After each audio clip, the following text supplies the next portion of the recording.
Welcome to this course on task management. Research suggests that we were all hunters and gatherers at some point of time in history. Take a look at this picture and try to internalize it.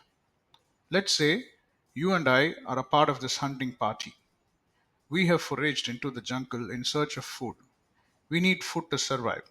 If we don't slaughter this animal, our families would starve. Now, that being the circumstance, slaying a mighty beast is not an easy task. Think of it for a moment. If our team had to slay this mighty beast, what is the one skill that will increase our chances? Most of us would say agility, or a proper plan, or teamwork, or strategy, or weapons, so on and so forth. However, at the heart of accomplishing a challenging task lie a critical behavior called attention. Attention is the ability to give our full focus to the one task at hand. Attention is the ability to stay away from distractions. Attention is the ability to focus all our attention to the one task at hand rather than having them fragmented. In today's context, a few things have changed. Slaying of the beast has changed to activities like construction of a dam or a power plant, or composition of a music piece like Furellis, or perform a surgery, or write a poem, or write a book. All these tasks are challenging and difficult to achieve. All these tasks require hyper attention. One cannot create a masterpiece without being attentive to the task at hand. I would like to pause here with a question. How attentive are we to the task at hand? Is our attention focused or fragmented? If we are aspiring to create masterpieces, do we have the ability to be attentive? In the last chapter, we discussed on the significance of attention. In this chapter, we shall assess our ability to be attentive. Have you ever found it difficult to read and comprehend a long email? When was the last time you read an article or a scientific journal? Most of us have given up the habit of reading after our graduation. Probably it's because we are accustomed to the habit of grappling several thoughts in our minds that we are incapable of focusing on one task at a time. We hold several tasks in our minds such that there is no space left in our mind for processing tasks of higher capacity like reading, writing, and comprehension. Any task processed with fragmented attention is bound to produce mediocre results. In order to train our minds to be focused, we need to understand how our mind works, that is, our conscious and subconscious minds. In the last chapter, we discussed the significance of attention and how attentive we are. In this chapter, we shall discuss the functions of the conscious and subconscious mind. At any given moment of our existence, our mind is an interplay between the conscious and subconscious mind. The conscious and the subconscious minds can be compared to the RAM and ROM of a computer. The RAM is the working memory and the ROM is the storage memory. If we use the RAM as the storage memory, the system is likely to hang.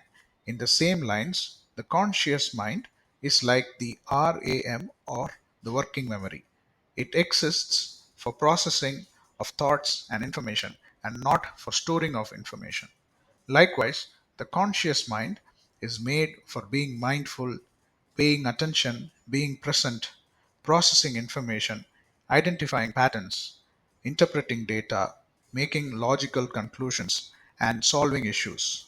However, if the conscious mind is used for storing of information, it will eventually lose its ability to process information.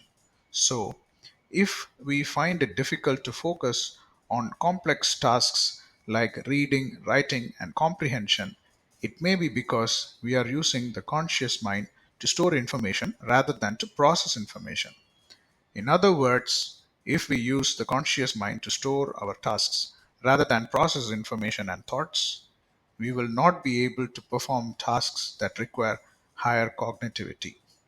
Hence, we need to free our conscious mind by writing down our tasks rather than having to remember them. Subconscious mind. In the previous episode, we saw about the functions of the conscious mind. In order to perform deep work, one needs to be focused on the task at hand. And to be focused, the conscious mind needs to be free from having to remember the tasks and schedules. Unlike the conscious mind, the subconscious mind works in a different fashion.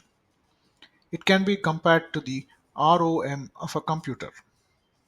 The subconscious mind has huge potential and space which many of us don't leverage. We need to train our minds to tap this resource. Let's say, before you sleep at night, you tell yourself that you want to wake up by 5 a.m. in the next morning. The subconscious mind wakes you up on the dot. Many of you would have experienced this. Such is the capacity of the subconscious mind. To give you a perspective, the subconscious mind never sleeps.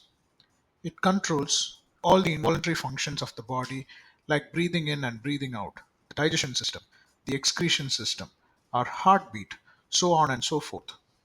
Any particular thought which we repeat several times gets into the subconscious mind. Let's say you keep telling yourself to exercise regularly. This gets into your subconscious mind. And every time you observe a trigger connecting to exercising, like someone wearing a sports shoe or someone running, your subconscious mind throws a trigger at you as follows. You are supposed to exercise. You have not exercised. You are inadequate in keeping your schedules, and it makes you feel miserable. To summarize, the subconscious mind has huge potential and space which we don't leverage. Repeated thinking on a particular subject gets it into the subconscious mind. Any commitment that we make to ourselves gets into the subconscious mind, like eating better, exercising, reading, refraining from screen time, etc. The subconscious mind has a peculiar way of throwing reminders to us on the items where we have not taken any action. Such reminders can make us feel inadequate. Another interesting fact is that the subconscious mind does not understand priorities. For it, any activity for which action is not taken is pending, and it will continue to remind us about it until we take action.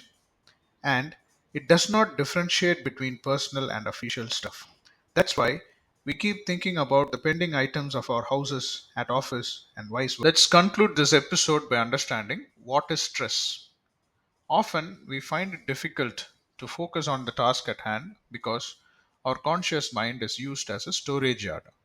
Although we want to do the challenging task, yet we delegate it or defer it because too many things are in the head, and we feel sorry for not being able to perform the satisfying task.